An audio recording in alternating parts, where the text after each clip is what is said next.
Every neighborhood has one house that everyone knows about. For Emma, it was the old blue house across the street. It had been empty for years. The windows were covered with dusty curtains. The front yard was overgrown, and nobody seemed to know exactly why the house had been left empty. People in the neighborhood had different stories about it. Some said the family had moved away suddenly. Others said the house had belonged to the same family for generations. But Emma never believed the rumors. She was simply curious. One Saturday afternoon, Emma was sitting on her front porch when she noticed something strange. A light was on inside the old house. Emma stared at the upstairs window. Wait, that house doesn't have electricity. She stood up. The light suddenly disappeared. Then, a few seconds later, it came back. Emma called her brother. Come here, look at that window. Her brother walked outside and looked across the street. I don't see anything. The light came on again. This time, he saw it. Okay, that's weird. Emma smiled. I knew I wasn't imagining it. Her brother shook his head. Don't even think about going over there. Emma laughed. I wasn't going to. But secretly, she was already thinking about it. That night, Emma couldn't stop thinking about the mysterious light. The next morning, she walked outside. The old house was completely dark, but something near the mailbox caught her attention. There was a small white envelope. Emma walked closer. Her name was written on the front. Emma. She looked around. Nobody was there. She picked up the envelope and opened it. Inside was a small piece of paper.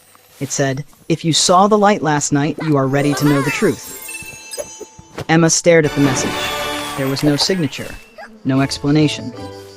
Then she noticed another sentence underneath. Look under the third step. Emma slowly looked toward the old house. There were 4 wooden steps leading to the front porch. She counted them. 1, 2, 3. She carefully looked underneath the third step. There was a small metal box. Emma pulled it out. The box was locked. Taped to the top was another note. It said, "The key is closer than you think." Emma thought for a moment. Then she remembered the mailbox. She walked over and checked behind it. Nothing. She checked underneath it. Still nothing. Then she noticed a loose brick beside the mailbox. Emma pulled it out. Behind the brick was a tiny brass key. She smiled. She took the key and opened the metal box. Inside was an old photograph. It showed a family standing in front of the blue house. There was a mother, a father, a young boy, and a little girl. On the back of the photograph were 4 words, "We never forgot home." Emma turned the photograph over again. There was another message. "Find the red door." Emma looked toward the front of the house. The main door was blue. So where was the red door? She walked around the side of the house. Behind a large bush, she noticed something she had never seen before. A small wooden door. And it was painted red. Emma walked closer. There was a keyhole, but the brass key didn't fit. Suddenly, she heard footsteps behind her. Emma quickly stepped back. Her neighbor, Mr. Wilson, was standing there. He looked surprised. "What are you doing here?" Emma explained everything. The envelope, the box, the photograph, and the red door. Mr. Wilson became quiet. Then he smiled. "I was wondering when someone would finally find it." Emma looked confused. "You know about this?" Mr. Wilson nodded. "I've lived in this neighborhood for almost 40 years. He looked at the old house. "When I was a kid, the Carter family lived there." Emma held up the photograph. "Who are they?" Mr. Wilson pointed to the young boy. "That was Daniel." Then he pointed to the little girl. "And that's his sister, Lily." Emma asked, "What happened to them?" Mr. Wilson explained that Daniel and Lily had grown up in the house.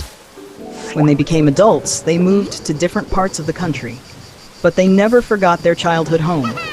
Every few years, they returned to the neighborhood, and whenever they visited, they added something new to a hidden collection inside the house. Letters, photographs, small objects, and memories. Emma looked at the red door. But why did they stop coming? Mr. Wilson's smile disappeared for a moment. Daniel passed away several years ago. Emma became quiet. "I'm sorry," Mr. Wilson nodded. "Lily moved away after that. Before she left, she asked me to protect one secret." Emma looked at him. "What secret?" Mr. Wilson pointed toward the red door. "This door." Emma's eyes widened. "You have the key?" Mr. Wilson reached into his pocket. He pulled out a small silver key. "I've had it for years." Emma stared at him. "Why didn't you open the door?" Mr. Wilson smiled. "Because Lily made me promise something." "What?" "She told me never to open it myself." She said the person who discovered the clues should be the one to open it. Emma looked at the key. Why me? Mr. Wilson shook his head. I don't know. Then he handed her the key. Emma slowly placed it into the lock. Click. The red door opened. Inside was a small hidden room. There were wooden shelves along the walls, old books, photographs, letters, a wooden desk, and a large cardboard box. Emma walked inside. She opened the box. Inside were dozens of envelopes. Each one had a name written on it. Daniel, Lily, their parents, their friends. And then Emma noticed something unusual. One envelope didn't have a person's name. It said, "To the person who discovers this room." Emma picked it up. She opened it carefully. The letter began, "If you're reading this, you followed the clues." Emma continued, "This room was never meant to be a secret forever. Daniel and I created it when we were children. We wanted to leave something behind for the people who would come after us." Emma turned the page. The letter explained something important. The envelope outside had not originally been written for Emma. It had simply said, "To the future neighbor." Someone had placed Emma's name on the envelope later. Mr. Wilson explained that after Lily moved away, she had returned one final time. She had noticed Emma's family living across the street. Emma's family had lived there for several years. Lily remembered that the clues were meant to be discovered by someone curious from the neighborhood. So she prepared one final set of clues. She wrote Emma's name because she believed Emma was the perfect person to continue the tradition. Emma looked surprised. "So Lily chose me?" Mr. Wilson nodded. "She saw you asking questions about the old house for years." Emma smiled. She had never realized anyone had noticed. She continued reading the letter. At the bottom were 5 simple words. "Now, right?" Emma looked around the room. Suddenly, she understood. The mystery wasn't about finding money. It wasn't about finding treasure. It wasn't even about the old house. It was about memories. Every person who had discovered the room had left something behind. A story, a photograph, a letter. Something that proved they had been there. Emma sat down at the old wooden desk. She found a blank notebook. On the first page, she wrote, "My name is Emma."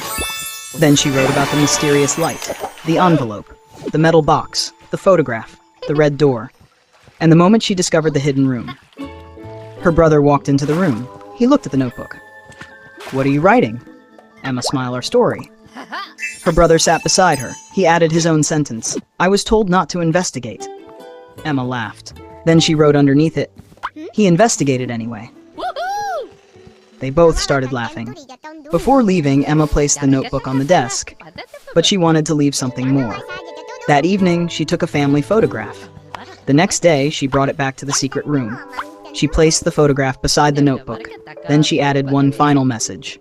"To whoever finds this next. You might think this house is empty, but it is full of stories.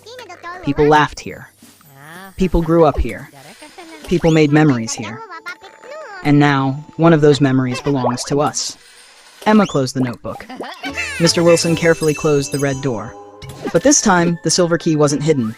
It was placed inside the secret room beside the notebook, waiting for the next person. A few weeks later, something unexpected happened. A moving truck stopped in front of the old blue house. The house had finally been sold. Emma watched from her porch as a new family carried boxes inside. Then a little girl stepped out of the car. She looked around the neighborhood. Emma waved. The girl smiled and waved back. Then Emma noticed something in the girl's hand. It was a small blue notebook. Emma smiled. Maybe the story was already beginning again. Maybe one day that little girl would discover the red door. Maybe she would find Daniel's letters. Maybe she would read Emma's story. And maybe she would write her own. Because sometimes a house isn't just a building. It's a collection of memories. People come and go. Families change. Years pass. But the stories can remain. And sometimes the greatest mystery isn't about discovering something valuable. It's about discovering something meaningful. Something that connects you to people you never even met. So here's the question. If you discovered a hidden room filled with letters from people who lived in your house years ago, what would you leave behind? A family photograph? A letter? Your favorite memory? Or maybe just a simple message saying, "I was here." Tell me your answer in the comments. And remember, every neighborhood has a house with a story. Sometimes, you just have to be curious enough to find the hidden door.